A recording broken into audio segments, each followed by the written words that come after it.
Hey everyone, it's Tom Kradza with another Rockstar Minute. And listen, I love it when central banks are confused, and they're clearly confused. The Bank of Canada says, here's the Financial Post headline: Bank of Canada holds rates longer as deeper slowdown grips the economy. And listen to the first two sentences of the article. It says, the Bank of Canada is confused. And when it's confused, it stops what it's doing until it figures things out. And listen, the Bank of Canada is never going to figure things out because this is really obvious what's happening. They told us they were going to raise rates this year, pretty much guaranteed it last year that they were forecasting they're going to raise rates. But Canada always follows the US. So all the Bank of Canada has had to do over the last 10 years to understand what's happening in the US is look at the US financial situation.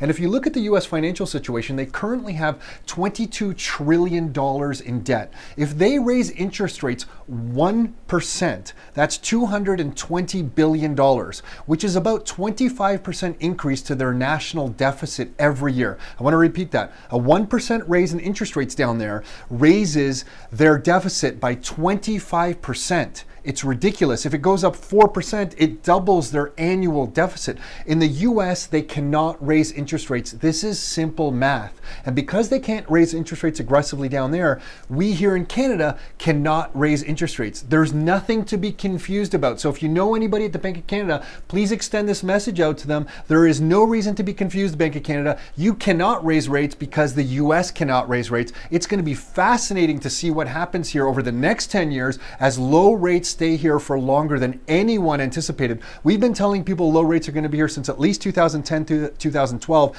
and now, like almost 10 years later that they're around, we think they're going to be lower for longer than any of us had ever imagined. So hopefully that gives you something to think about. Until next time, your life, your terms.